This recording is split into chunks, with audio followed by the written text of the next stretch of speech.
pertama, untuk rencana pembangunan pendidikan formal dan non formal, seperti yang tadi disampaikan oleh pihak pemohon,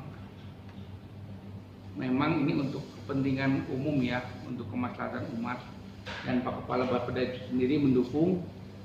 Cuma ada beberapa catatan yang disampaikan. Yang pertama, dalam aspek tata ruang itu sebetulnya kuncinya apakah perkembangannya secara sentris atau dia berkembang secara bertahap dari permukiman yang ada, dia merayap berada di sekelilingnya, atau dia loncat katak istilahnya, atau leapfrog. Nah, dalam hal ini kita bisa melihat di satelit memang ini loncat katak, Pak. Dia ada perkembangan jauh dari permukiman, ada selang lumayan jauh, sehingga ketika kami mempertanyakan, kebetulan kami belum ke lapangan, Pak, apakah ini lahannya sawah atau bukan, Pak.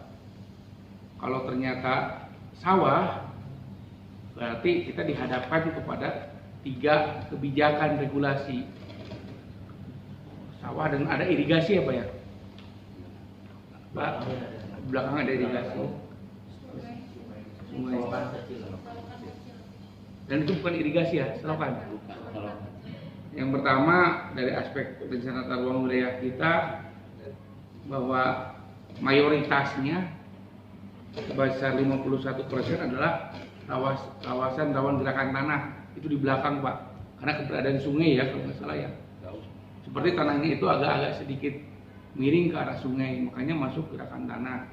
Sementara 44%-nya itu masuk kawasan pertanian tanaman pangan pada lahan basah.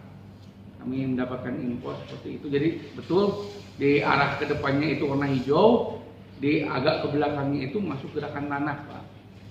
Sehingga nanti ada beberapa treatment yang memang bisa dilaksanakan apabila ini forum merekomendasikan untuk dilanjutkan.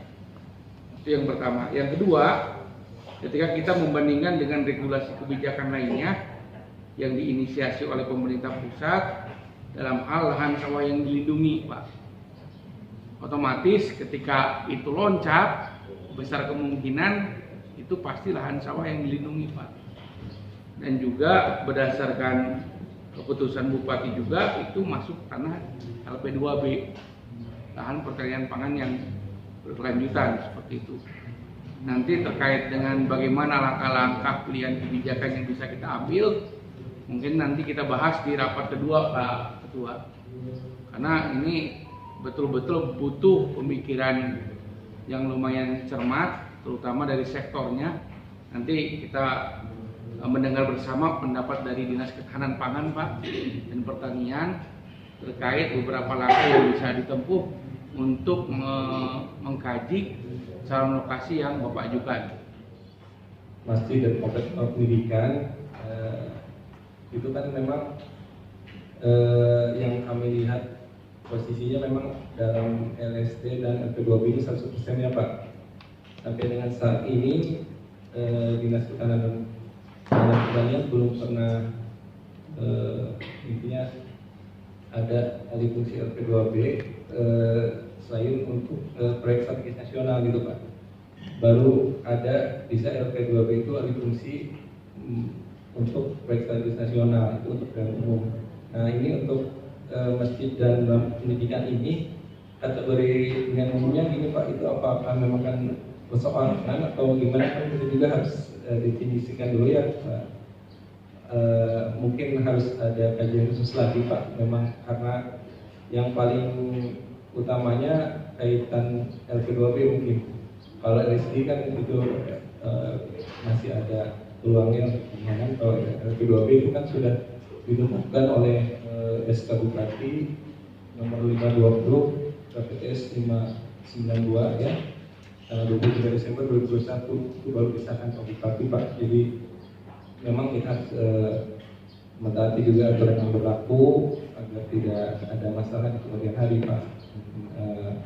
Untuk yang pertama mungkin harus ada kajian lebih dalam lagi, Pak. Mungkin di forum kedua nanti lebih kita jelaskan lagi. Begitu Bapak dapat GIB, statusnya untuk persiapan, tahap persiapan.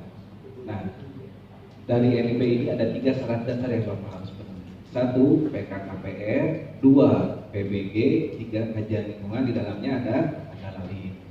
Nah, yang kita tunggu sekarang ini TKPRD ini untuk pemenuhan PKKPR, persetujuan kesesuaian pemanfaatan ruang sebagai syarat dasar terbitnya PKKPR. Nah, jika ketika ini terpenuhi, NIP itu akan terbit. Jika tidak terpenuhi, akan batal dengan sendirinya. Itu satu, Pak. Yang kedua, terkait LSD. LSD ini Bapak Bupati dengan Bapak Dirjen Budi Sitomoran sudah menandatangani berita acara kesepakatan.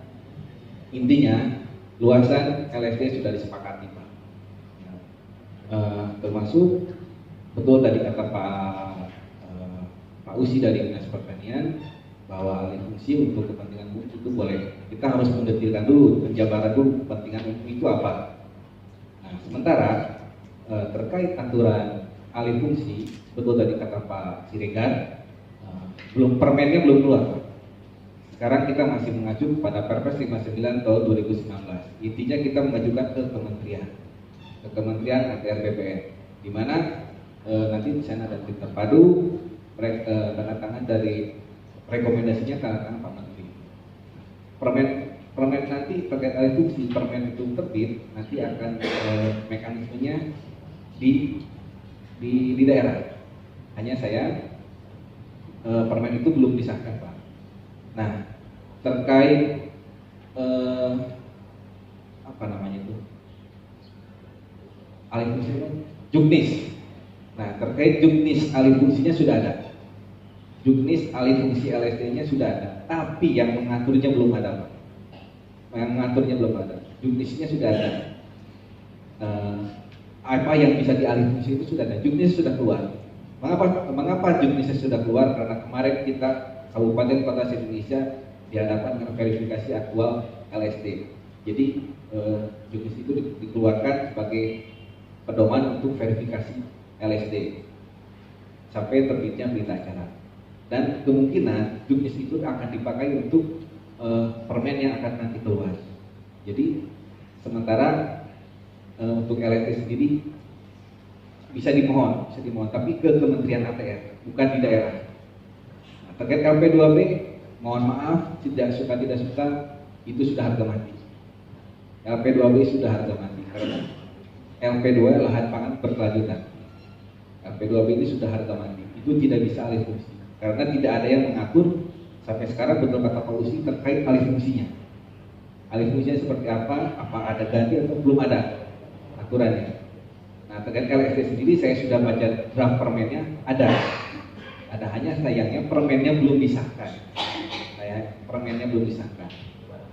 Nah, di Permen 59 tahun 2019 ini hanya 3 kategori yang bisa alih fungsi untuk bencana alam, PSN, dan kepentingan umum. Nah, kepentingan umum ini perlu dijabarkan lagi, betul kata Pak Usi, dan itu harus rekomendasi Menteri dan 9 kementerian lembaga, tim terpadu. Alangkah panjangnya ceritanya, Pak. Gitu.